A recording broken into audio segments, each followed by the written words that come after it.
All right, good evening. We're going to get started. My name is Susie Plott, and I'm the Community and Development and Marketing Manager for Old Mission Santa Barbara. Before we get started, I'm going to go over a few housekeeping items. A reminder that all attendees are on mute and video screens are turned off. The session is being recorded and will be posted on our website for the greater community. If you have any questions throughout the presentation, please enter them in the Q&A box at the bottom of your Zoom screen. I will be keeping an eye on them during the presentation, and we will have time at the end for a Q&A. I would now like to introduce Monica Orozco, Executive Director of Old Mission Santa Barbara. Thank you, Susie. Hello, it's my pleasure to welcome you on behalf of everyone at Old Mission Santa Barbara and the Santa Barbara Mission Archive Library, and to acknowledge that I am on the traditional land of the Barbareño Chumash people. As Franciscan organizations, it's important for us to actively participate in the work for racial and social justice, and to acknowledge our past as we try to build a more just world. Tonight's program and those to follow are part of our efforts towards these goals. This series is being offered free of charge. However, if you'd like to support this and other programs featuring speakers and topics such as these, you can do so by making a donation to the mission through a link that will be included in a follow-up email or by visiting our website. This is completely optional. We appreciate your support just by joining us here this evening. Our speaker tonight is Dr. James Sandos, Farquhar Professor of the American Southwest, Emeritus at University of Redlands. He has published on California missions and Mission Indians for over 35 years. His Junipero Serra Canonization and the Historical Record, an award-winning essay in the American Historical Review, 1988, was the first to raise the question of the use of historical evidence to advance Serra's canonization. Jim authored the well-reviewed and widely distributed book, Converting California, Indians and Franciscans in the Missions, Yale University, 2004 hardcover and 2008 paperback. In 2010, his wife Tish joined him as collaborator. Together, Jim and Tish have produced 2 essays for SB Mall Publications. It's my pleasure to turn it over to Jim. Thank you, Monica. Thank you, Susie.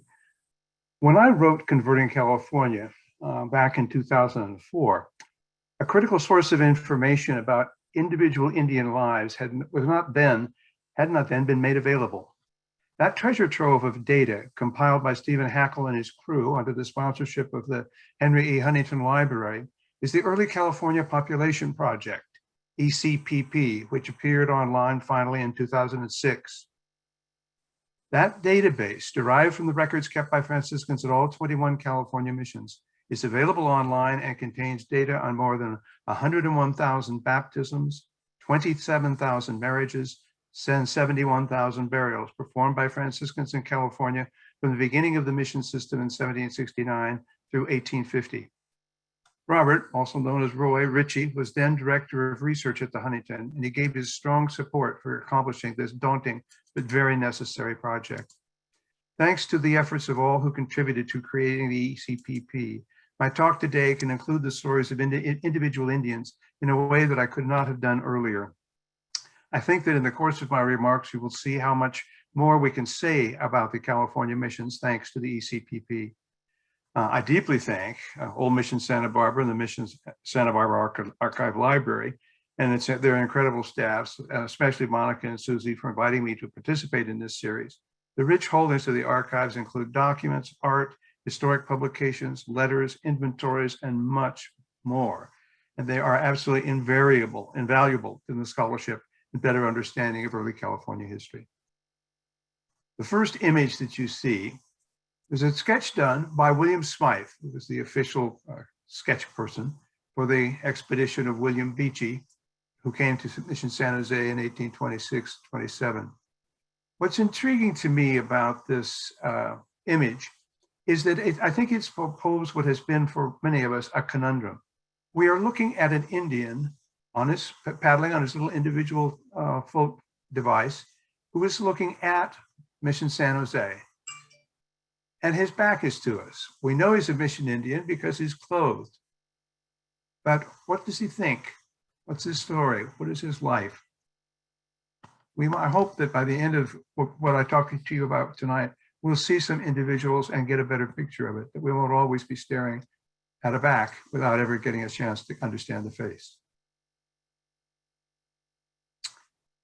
I think I should begin with a few brief comments about the goals of the Spanish crown and its instruments, because it's an important way to understand what was afoot. Because the crown used military force to suppress any initial Indian resistance, and then assigned people like Franciscans, and in California, specifically the Franciscans, to achieve the longer lasting task of implementing the spiritual conquest, to bring California Indians into fledgling missions, to receive baptism, learn Spanish, and become the labor force for building the new edifices. Indian labor would also build the presidios, or forts, there were 4 of them, for the soldiers, and assist Spanish and Mexican settlers to occupy their new lands. Priests baptized immediately any person they thought was 9 years or younger, believing that death might claim them at any time. The sacrament, however, would guarantee the recipient eternal life. Those 10 years and older, however, would need to undergo religious instruction before receiving the sacrament. Baptism was to be voluntary, and before an adult Indian could receive it, a period of instruction in the rudiments of Catholic beliefs and religious practices had to be completed. Priests taught those ideas to Indians over a variable time period called catechism. Those attending were called catequistas in Spanish, and pursued this the primary pathway to Christian salvation. Duration of instruction changed over time, so that by 1800, catechism ran from less than a week to no more than a month. Pretty brief. This education consisted primarily of rote recitation of prayers, songs, and basic theology twice a day. Once baptized, an Indian became a neophyte. Unbaptized Indians were called Gentiles. Priests had high expectations for neophytes, because, after all, neophytes must renounce their previous cultural practices, adhere to Catholic religious and sexual norms, and provide labor to build the mission they had entered. No one really knows when Indians fully understood the bargain they perhaps unwittingly accepted. If neophytes found this way of life unacceptable and ran away, they became what the Spanish called huidos. Padres used their power as legal guardians to send a force, usually a combination of 2 soldiers from the mission guard and several mission Indian auxiliaries, to pursue the huidos and bring them forcibly back to the mission, where they were publicly whipped. Gentiles were also collected in the course of the pursuit of runaways, and when brought to the missions, priests offered them baptism following catechism. If they refused the offer, however, the Gentiles could leave. Forcible capture and roundup of Indians is an old trope, along with the allegation that mission Indians were slaves. These charges I have traced back to travelers' accounts that proved to be frequently and unequivocally wrong. For example, when the Frenchman La Perouse visited in 1786, 2 years after Sarah's death, he avowed that the missions reminded him of Caribbean plantations, and he thought that the Indians were slaves. Unfortunately for the historical record, not only was his comparison dead wrong, it is endured among those who want to view the missions as sites of incarceration and severe punishment. In 30 years of teaching a course on slavery in the Americas, a comparative approach, I have never read of a slave owner telling his human property, "I am keeping this plantation in trust for you, and when you are up to running it, all this will be yours." Mission building was completely different, because when the missions were to be secularized, that is, dismissing the missionary Franciscans and converting the property to local parishes, the promise made by the friars was that the land would indeed go to the Indians. During the mission era, missionaries routinely gave mission Indians furloughs, called paseos, for up to 6 weeks a year to go and visit their relatives in the countryside. I know of no such practice on plantations in the US or Latin America. With secularization of the missions, the lands went, with few exceptions, to the Californios. The former neophytes, their mission communities dissolved or released from the missions to fend for themselves without Franciscans to protect them. On forcible conversions, I will cite the late anthropologist and good friend Randall Milliken, who wrote these indelible words. California Indians, and I'm quoting him directly here, were not marched to the baptismal font by soldiers with guns and lances. This is from page 1 of his book, A Time of Little Choice. And he was fond of saying in conversation and in public talks, do the math. Indigenous villages, rancherias, numbered between 100 and 200 people. There were never, his emphasis, never enough soldiers to do anything like that. Ecological change and mission entry. Spanish introduced agents of ecological change to California, completely oblivious to their consequences for Indians. Cattle, horses, mules, pigs, and above all sheep entered new biota and wreaked havoc with Indian food supplies. Indians used fire on forest floors to cultivate edible sweet grasses that the new animals devoured ravenously, directly competing with Indians for their food. Spanish obsession with fire control prompted them to suppress Indian burning practices. When Indians found cattle, horses, or sheep grazing on their food supply, they killed the animal. The Spanish then dispatched soldiers to punish them, usually by flogging, but sometimes with death. Horse, cattle, and sheep grazing radically altered the Indians' sustainable environment, causing food shortages that in part prompted them to seek out and enter the mission.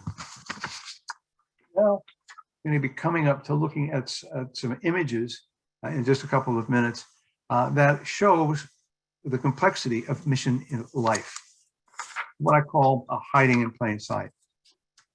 Neophytes were shrewd in coping with mission life. Continuity of tribal life ways, daily life, ritual, recreation, dancing, games, and symbolism. Neophytes subtly continued to practice their Indian culture, including sexual relationships and other activities that the priests would not have approved of. It seems plausible that the padres chose to ignore or in some cases permit these activities so long as they did not disrupt mission Indian life or overtly threaten Christian practices.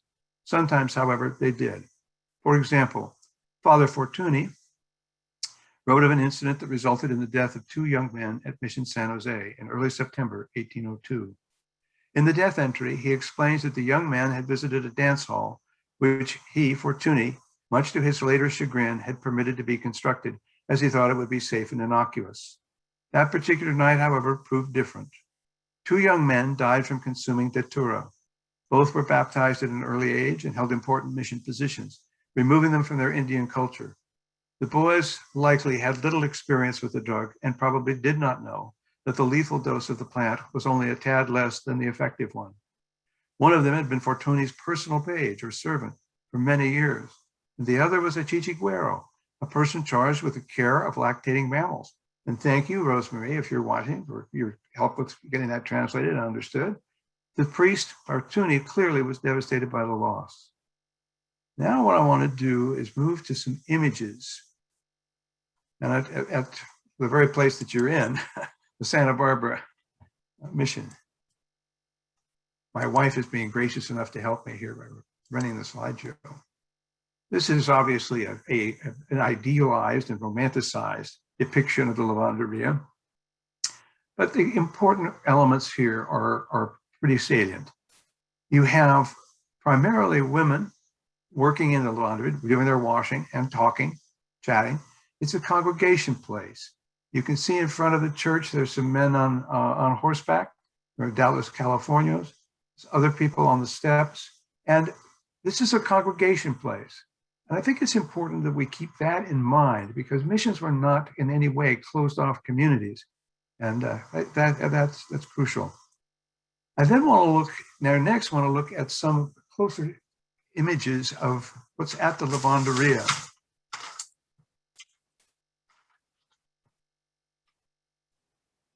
And I want to do so by crediting what I have to say about these images to the person who inspired me, Tish, Elizabeth Kreider-Reed, in her essay In Many Brilliant Lights, who insightfully recognizes the Chumash connection in the lavanderia of sandstone water sprouts, likely depicting a grizzly bear and a mountain lion. The washing area was a site where both water issues from the rock and where water and land meet, possibly corresponding to neophyte tribal spirituality. It was also the place where Indian women congregated to wash and talk. So you can see, you saw the bear, now you see the cougar.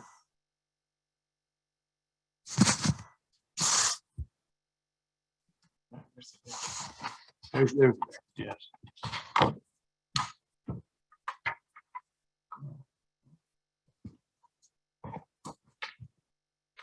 There are 2 other examples I want to show you here, and they're both from San Francisco Dolores. First is the Indians in the mission compound dancing prior to baptism. Now this is the cover for Bob Sienkiewicz and Rosemary Beebe's book on Sarah. But take a good look at this. These Indians are in motion. They are wearing their loincloths, which is what was issued to them at the mission, but they are also wearing the decorations of their tribal identities. So these are important things to keep in mind. This is what I say, hiding in plain sight. There are Indians on the ground in front of them watching them, but there are other Indians in the background watching them as well, the whole dance as it unfolds. The next image I want to show, also at San Francisco Dolores, is this one. Indians play a stick game at Mission Dolores. Well, one thing the Padres didn't want the Indians to do was gamble. If there's one thing they do with a stick game, it's gamble. So here is a forbidden activity that is going on because the priests have decided, oh, well, it's just a stick game. No, it's more complicated than that. Now we're going to move to another mission. We're going to move to Mission San Jose and observe another dance. Right? This Indian dance was arranged by Padre Cueva of Mission San Jose to greet foreign visitors from the Rezanov expedition. Cueva kept the dancers' ornaments under lock and key and distributed them only when he chose to do so. The expedition chronicler noted, the dancers were divided into 2 companies. Each distinguished itself by specific ornaments and a special kind of song. The loincloths were required mission attire. One of these companies was composed of Indians inhabiting the coast, which would have been Ohlone speakers, and the other Indians belonging to inland tribes, most likely Babe Miwok speakers, and the other Indians belonging to inland tribes. Said that. Those neighboring tribes formerly lived in great mutual enmity. Although they were now supposedly united by the bond of religion, the old hostility is so rooted in them that it is still apparent. The foremost dancer is ornamented all over with down feathers. The one on the far right had what the narrator calls the whimsical idea of painting his body to imitate the uniform of a Spanish soldier, with his boots, stockings, breeches, and upper garments. If you look closely, you can see that the upper bodies of the other 2 in the back row are also decorated to represent military uniforms. The bodies of the other 2 in the back row, okay. The 3 Indians with bold horizontal stripes appear to be more robust than the others, suggesting that they are among the healthier new arrivals recruited to replace the sickly mission population. This image both acknowledges military conquest and at the same time mocks it. Non-Indian actors are present by proxy. It is a powerful depiction of many of the forces at play in Mission San Jose or any other large mission. The clear difference in the dancer's ornamentation represents the ongoing intertribal stratification that would persist as more new people were incorporated into the mission to replace those who had died. Continuity of tribal marriage and sexual customs in the mission setting, the next topic. And my collaborator and wife, Tish Sandos, discovered an intricate set of marital arrangements in both the tribal and mission world by the man baptized as Cristobal Joseph at Mission San Jose. I will turn this over to her. No, you finished reading that. All right. Okay. In preparation for the class on the subject of tribal versus Christian marriage practices, Tish and I researched the classification of legitimate and illegitimate in the baptismal records. The pre-announced class topic was sex in the missions. The class drew perfect attendance. More seriously, we looked into the abbreviations most commonly used in the registers to describe an individual's legitimacy. They are L for legitimate, IL for illegitimate, and N for natural. BA, or capital B, lowercase a, for bastard, was also used, though not frequently. We focused on the use of these classifications at Mission San Carlos, as it was the primary mission of Father Serra during his time in California until his death in 1784. In the search for IL, of all of the 101,000 baptisms recorded, included in the ECPP, IL was used 49 times, 3 of which were in San Carlos. The parents of 2 of the illegitimate children at San Carlos were listed as razón. Okay? So they were gente de razón. The parents of the illegitimate Indian child, Antonio Padua, were both baptized neophytes. To understand the use of the term in this baptism, we dug into Antonio Padua's family history and found a most revealing example of the continuity of tribal marriage practices in the mission community. To more clearly relate the tangled web we uncovered, Tish put together this table.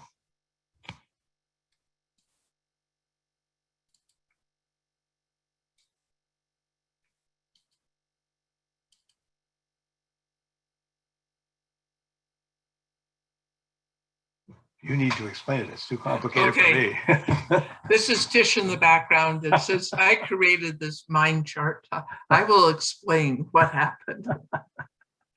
This is Tish going a little crazy, I think, but this was the baptism record in question that stated that the individual, the child, Antonio de Paggio, was illegitimate, and that his parents were two baptized neophyte Indians, Dorothea Maria and Esteban Piloto.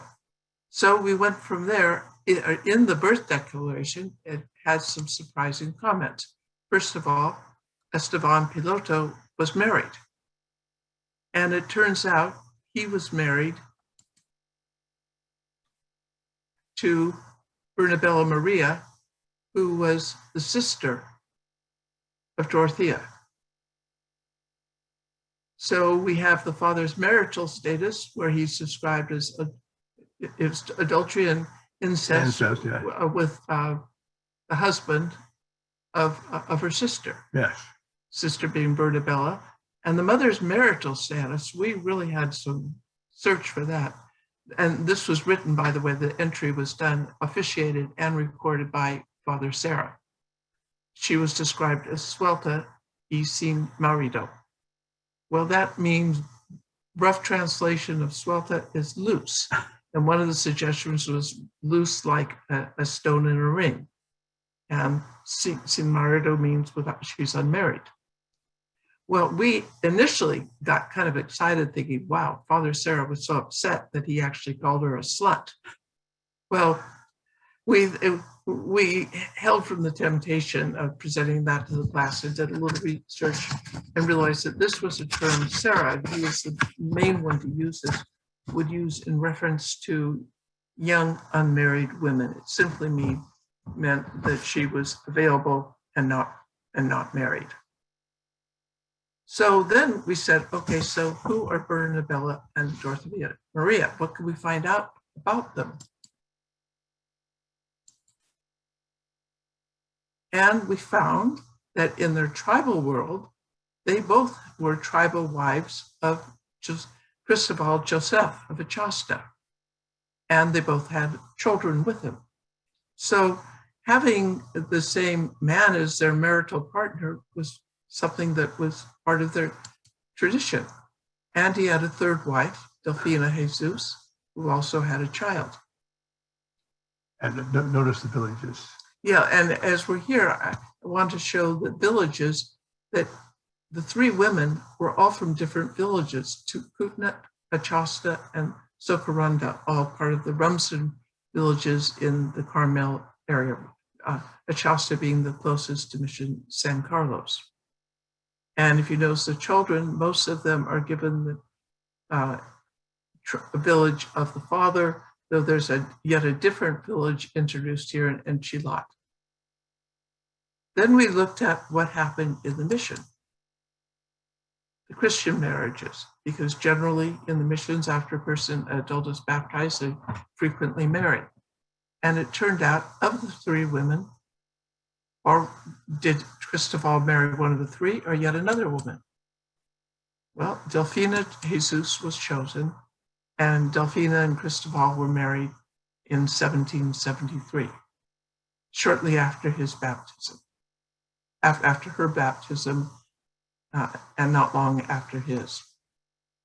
Then we went back to Dorothea Maria and wondered, okay, what's happened to her?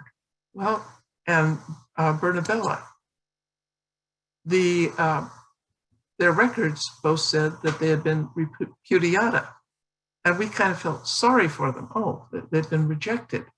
And then we really looked into it and realized what had happened was that Cristobal, in marrying in the Christian church, had to disavow other relationships. So it didn't really mean they're rejected. It just meant that this is what he had to do in order to have a Christian marriage.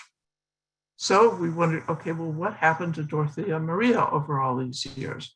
She's had several children. Does she herself marry? Well, it turns out she does. And this is interesting. It was 1782, 16 years after her baptism. And her husband was Cristobal Joseph.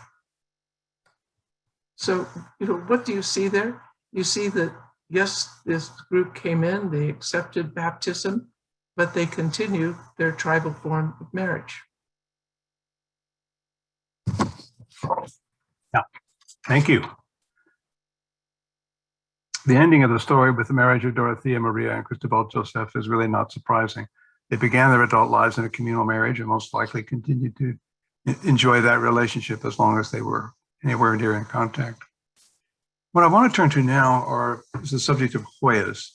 Franciscans were challenged by different ways of perceiving humanity and its sexual manifestations. Padre Juan Crespi, a Mallorcan like Sarah, and every bit as much prejudiced against perceived sexual difference as Sarah, encountered something he had not seen before, but responded to with what I can only think of in today's terms as an open mind.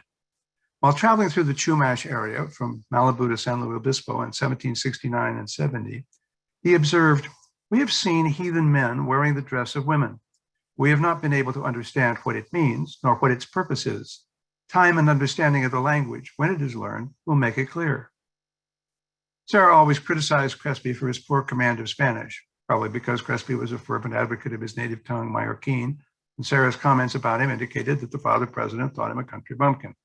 Yet Crespi did recognize that Chumash villages not only accepted Hoyas, they also venerated them as people especially gifted. Such individuals are frequently referred to in indigenous circles as two-spirit people today. 5 years after Crespi wrote, the soldier, Captain Pedro Fages, passed through the same area and recorded both his observations and his condemnations. In each village he visited, he saw, in his words, 2 or 3 male Indians dressed and behaving as women. They pass as sodomites by profession, it being confirmed that all Indians are much addicted to this abominable vice, and permit the heathen to practice the execrable abuse of their bodies. They are called Hoyas, jewels in Spanish, and are held in great esteem. Despite Fages' observations, he refused to see them in Chumash terms the way Crespi did. One particular baptism may elucidate both Franciscan ambivalence as well as action when confronting Hoyas. Padre Fortuny, whom we've already met, encountering a Hoya seeking baptism, found himself confused. Was this man a deviant or a child of his God? Fortuny decided that his God's love for humankind was boundless, and so baptized him with a special blessing. I think Bob Sienkiewicz are helping us to decipher this baptism. Next theme here is creation of mission Indian elites. Neophytes who chose to participate in mission life quickly found that Franciscans created elite groups based upon an Indian's ability to contribute in many different spheres of diverse activity, such as woodworking and carpentry, blacksmithing, shoemaking, cattle tending, horse riding, giving rise to the vaquero and ultimately the American cowboy, those with other aptitudes planted and harvested crops. Now, I want to turn to another image of a mission. This is one done by Ferdinand Depa. It's very famous. It's generally considered to be the first oil painting of a California mission. And it's entitled The Mission San Gabriel, Alta California, May 1832. It is, not surprisingly, an image you can find in the Santa Barbara Mission Archive Library. That's where the painting is. But it is a very complex work of art conveying a great deal of information that requires of the viewer both historical information as well as patience to read it all. Running through the painting is the Zanha, or irrigation ditch, providing water for crops, drinking, food preparation, and daily life. The Zanha guardhouse stands to the right of the ditch near the arcade that abuts the church. Across the Zanha stands the Mission Indian living quarters. In front of the church can be seen the celebration of the Feast of Corpus Christi, the body of Christ, in a public procession led by Padre Jose Bernardino Sanchez, who also appears again in the foreground with 2 Indian pages. Can you point them out? I think it's over a little bit more to the left. There were the 2 Indian pages,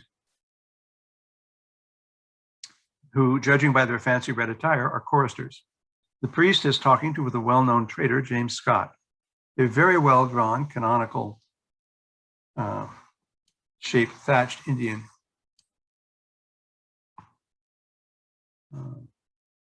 house.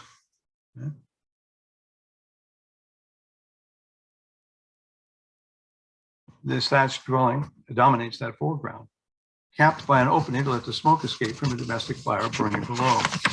A cluster of colorfully garbed Mission Indian women and a child playing with a dog gather around the dwelling. The senior man of the family stands with crossed arms at the entrance, wearing only his loincloth, suggesting that he has just been called away from strenuous labor for a matter of some importance. He is engaged in a serious discussion with a well-dressed Dawn. The exchange of glances between the Dawn and the young woman wrapped protectively in a rebozo by her mother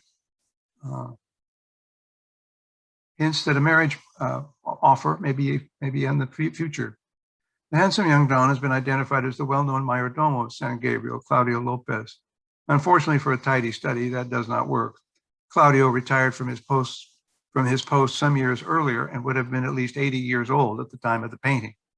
To the left, Padre Sanchez, dressed in a brown robe, a color not approved for Franciscan habits until 1789.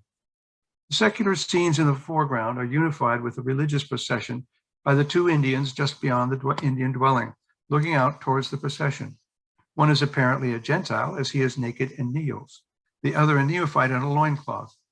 He appears to be washing intently with his head slightly bowed. Across the Zanja, the Corpus Christi procession leaves the church with Padre Sanchez walking under a canopy, surrounded by a cluster of acolytes dressed in red and white robes, carrying a large cross and lighted torches. A yellow dab of paint in front of the Padre suggests the monstrance he would have carried to display the Eucharist. Soldiers on the left prepare the cannon for salute. Indian men, both neophyte and Gentile, bow their heads.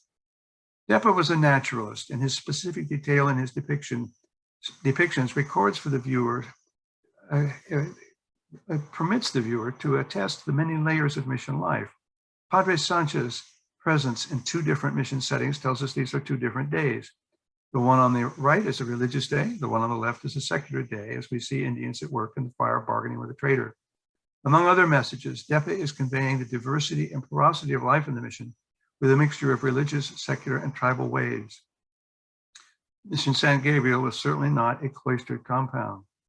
Our good friend, the geologist Mark Bulow, indicated and confirmed for us that this is Mount San Antonio, more commonly known as Mount Baldy, and that it is accurately portrayed. Now I want to turn to musicos.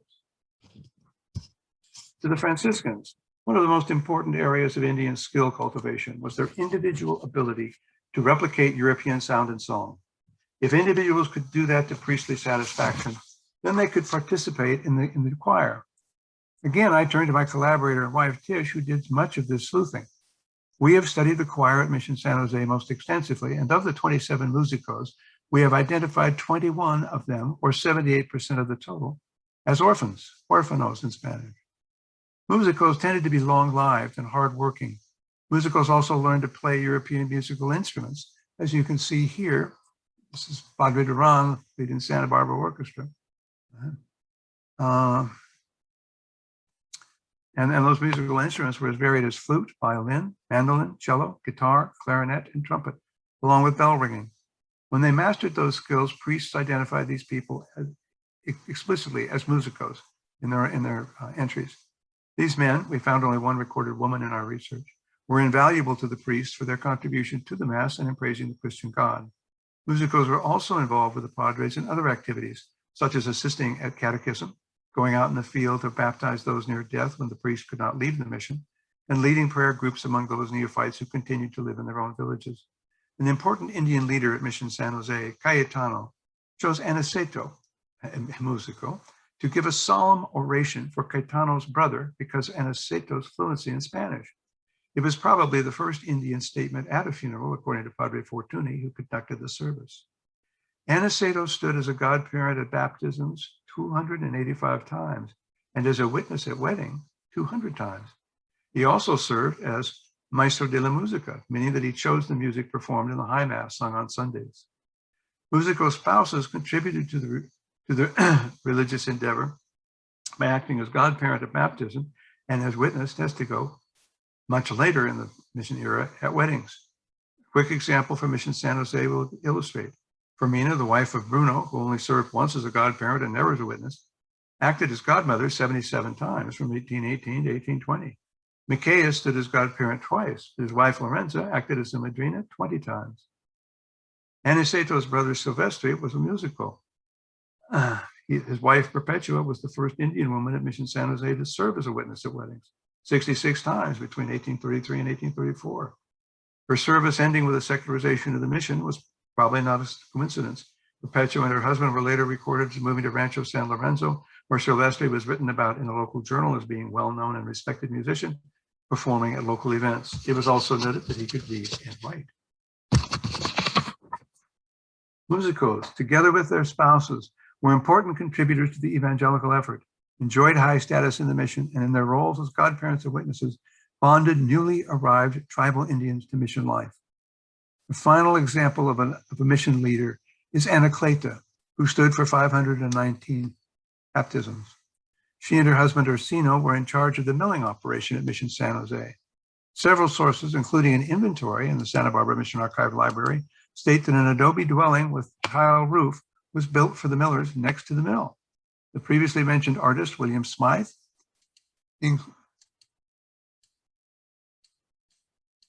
included depiction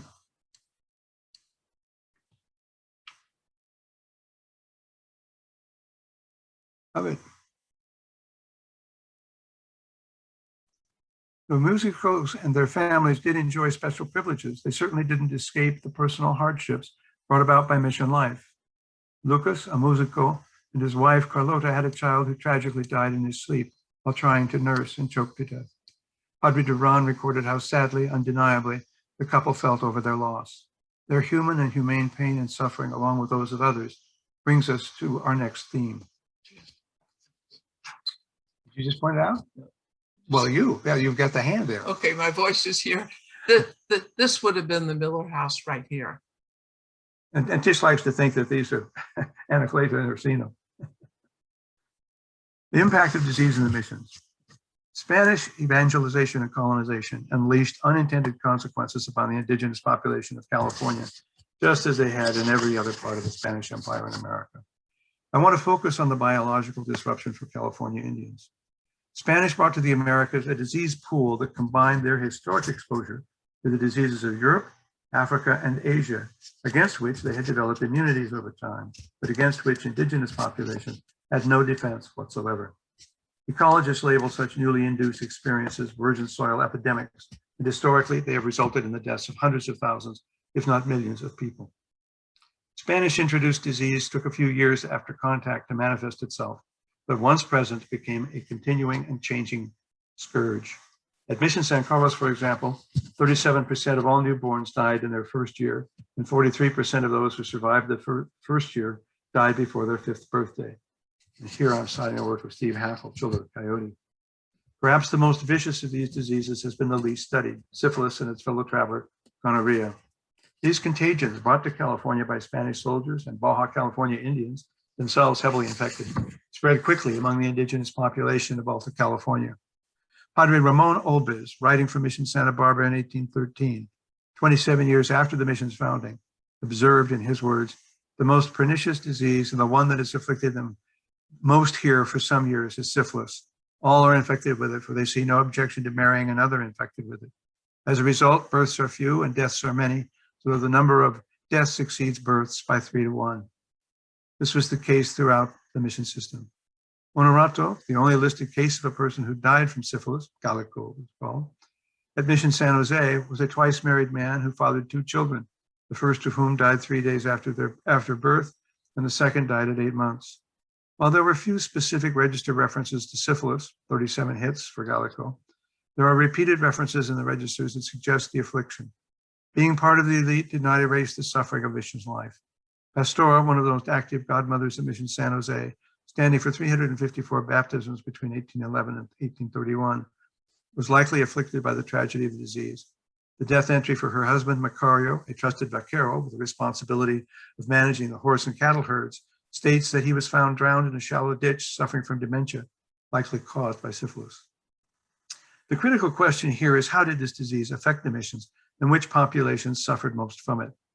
Syphilis and gonorrhea, beyond the physical infliction of pain upon those who have it, affect the ability of a population to reproduce, its fecundity, primarily through the diminished capacity to reproduce, especially the ability to conceive and carry the conceived to live birth. Because they can give birth, these diseases obviously affected women disproportionately to men. Scarification of the fallopian tubes by syphilis disrupts a woman's ability to carry the conceived to birth. The result was not live birth, but miscarriage. Franciscans misinterpreted the outcome as deliberate and castigated women severely, including private whipping and public humiliation for something about their bodies that they could not control. Let us return to Aniceto the Musico. He and his wife Casilda had no children, according to the baptism register. His wife Casilda was 18 when they married in 1817, and she died in 1836. Their lack of childbearing strongly suggests the influence of syphilis. Their failure to produce a live childbirth seems further evidence of the disease impact on all levels of mission society. Three powerful forces contended for women's bodies in missionized California: invading venereal diseases, Franciscan expectations for appropriate maternal behavior, and Indian women's frustrated desires to recover their health and give birth to healthy children. We cannot imagine the anxiety of Indian mothers who did give birth only to find their children were weakly and sick, some with collapsed skulls and potbellies, or blind, or with other disfigurements. Diminished mission Indian reproduction meant greater Franciscan expansion in the outreach area to replace mission deaths with newly recruited indigenous people who entered the same highly infected population and became ill themselves. The situation was tragic because the state of medical knowledge was so primitive that no one knew how to deal with it. An effective treatment for these venereal diseases did not present itself until 400 years after they first manifested themselves in Europe. Only in 1910, with the discovery of salvarsan, could medical treatment against syphilis begin to succeed. Far too late to help those in the missions. Do you want to show Christopher Joseph family tree again?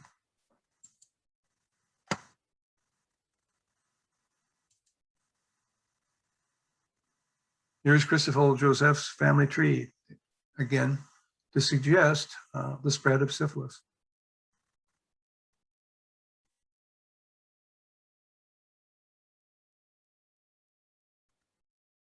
I don't think that needs any more glossing. The next topic I want to address is genocide. Ironically, disease brings us to the charge that Spaniards committed genocide against California Indians.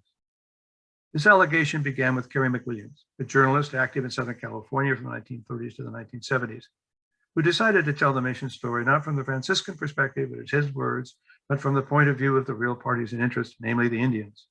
This he did in Southern California Country, An Island on the Land, which was published in 1946.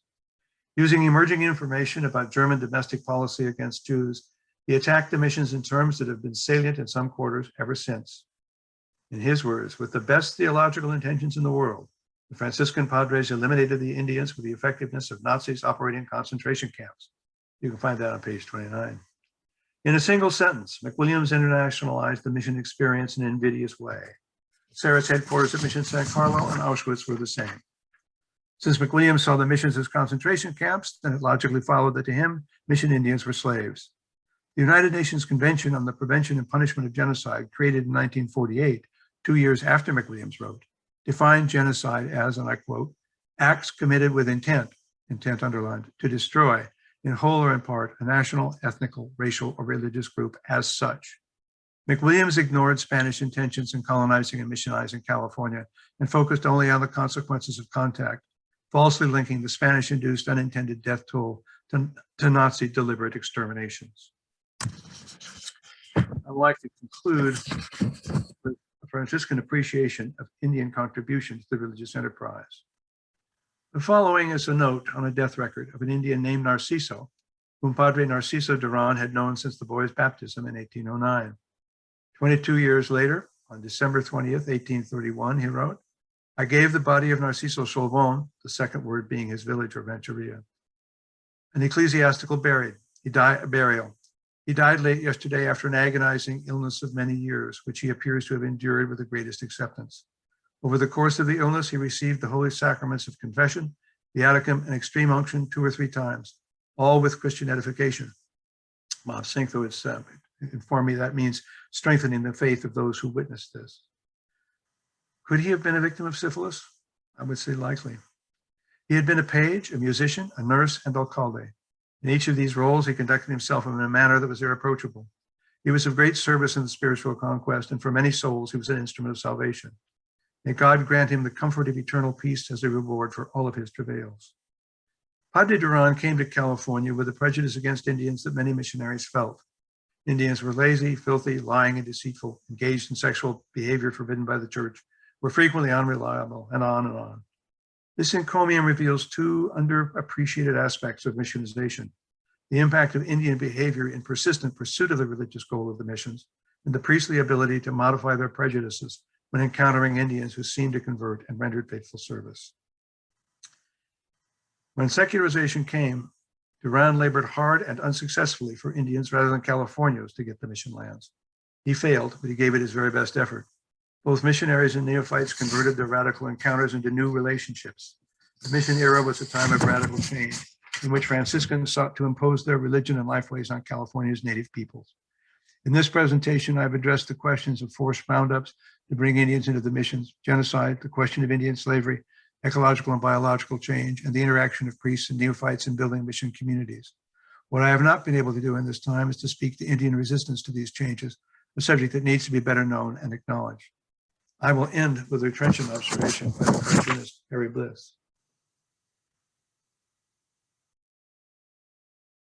Thank you.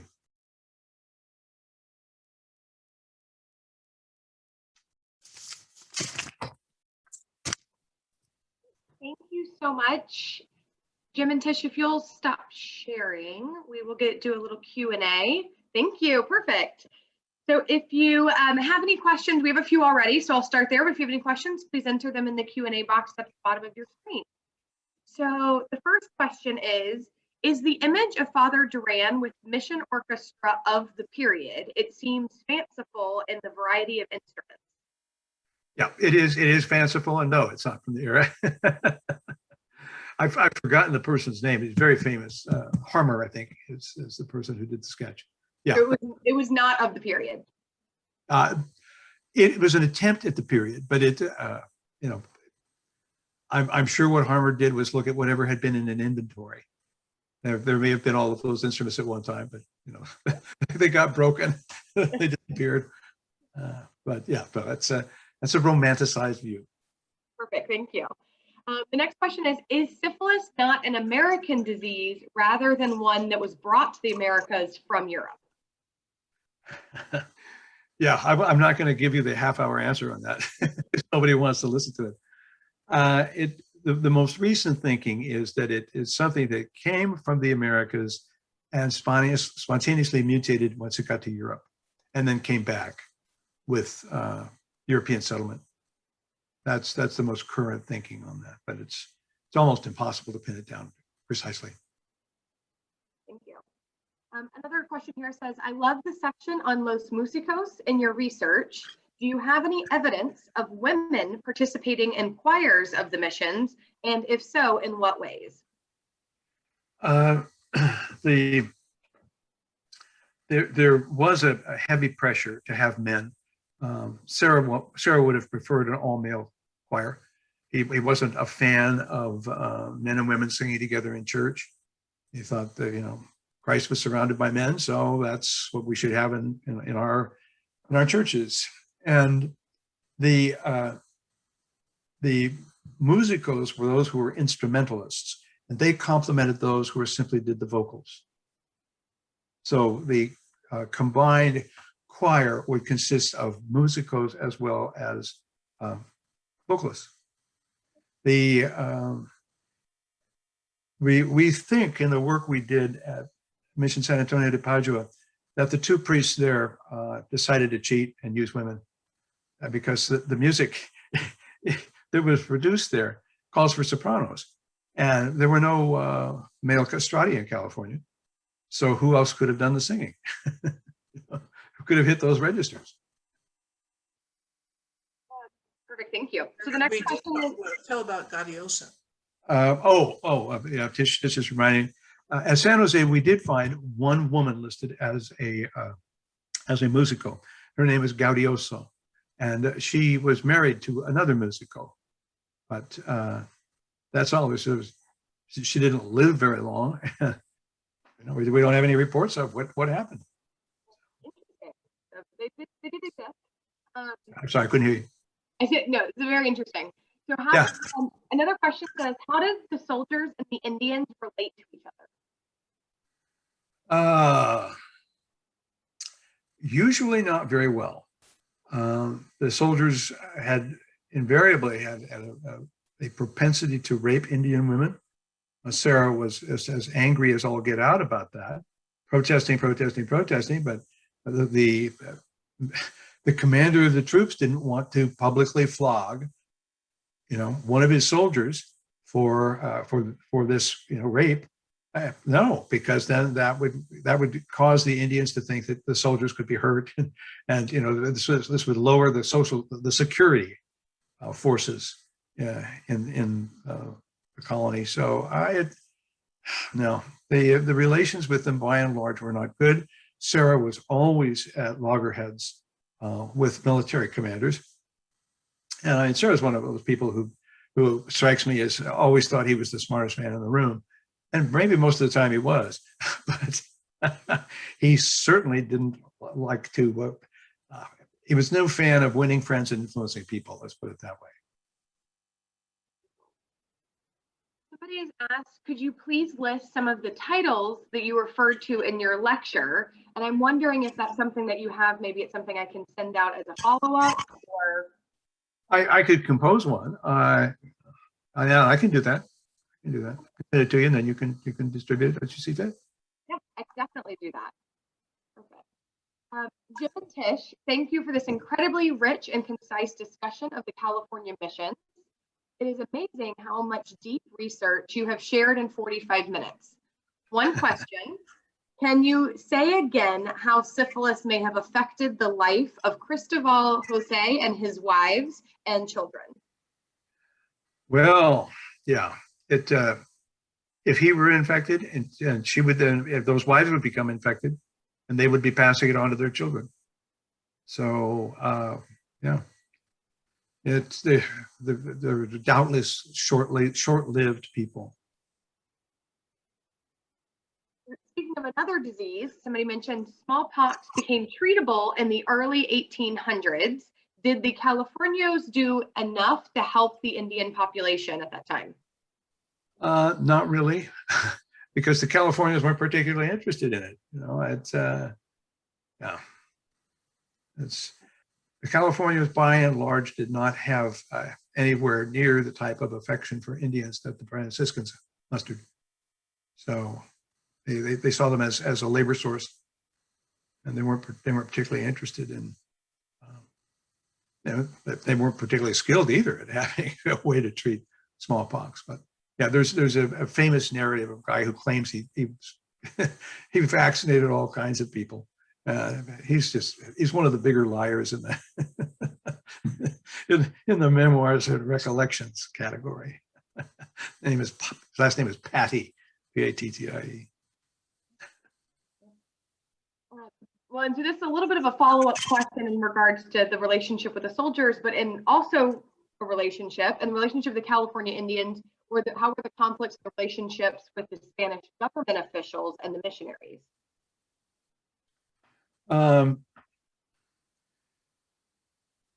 By and large, the military, first off is that Sarah was always at loggerheads with the military because they would never build missions quickly enough for him. And he thought they were just dragging their feet and being lazy and, morally corrupt, blah, blah. But, what are you going to do? There just weren't as many soldiers as the military wanted to be available to help them with whatever pacification work they needed. And one reason that the Spanish came to Alta California was because Baja California hadn't proven to be all that successful for the Jesuits. it's more arid than California, Alta California for sure. And it's difficult to grow crops there. There's water scarcity and all that. But in California, they were not the Spanish were not encountering any Apaches or Comanches, and so they thought, hey, this is going to be a pretty easy gig to get. Right? We'll be able to do this without we won't need all the firepower we think we need. And several times I've encountered soldiers saying, well, at least it's not the Apacheria. So. Thank you.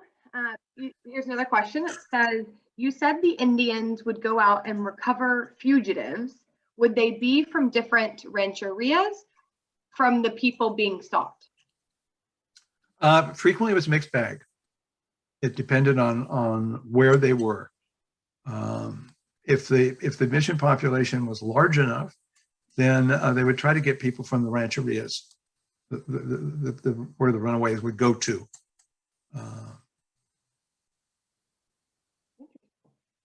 So we have two final questions and we'll wrap up. This one says, right.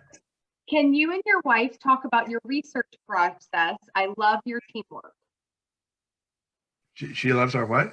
Teamwork. Oh, teamwork. Well, what can I say? I mean, this is the only collaborator I've ever had who actually could get away with calling me a butthead. So, yeah, we, I don't know, you speak to it. Sure. I'll stop being mute. Yeah, right. I rarely am. When I started working with Jim, my background was in business, but I had a lot of experience with data analysis. And that was at the time that the CPP came out. And that was just my cup of tea to go through and pull the records and analyze them, put them in spreadsheets, dig deeper and deeper, put together the kind of crazy chart that I did on Cristobal Joseph's family. So I tend to bring in that end of it.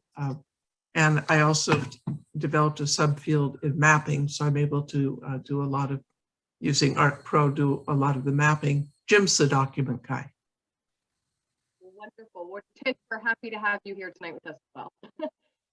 And then the final question is, what other records are there of identification and involvement of Hoyas?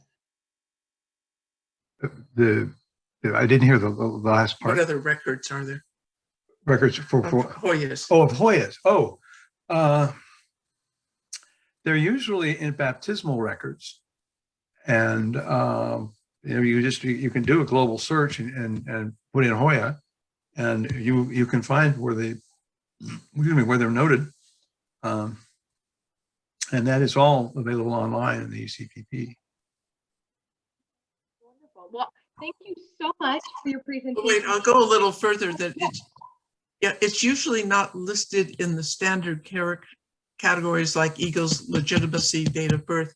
There's a subcategory called notes. Yes. And miscellaneous attributes. And that's where you tend to find it. And there's also the word, what is it, Aphrodite? Hermaphrodite. Hermaphrodite is also used. So it's one of those things that you really have to sleuth for to find. But we have found, I say, about 20 references.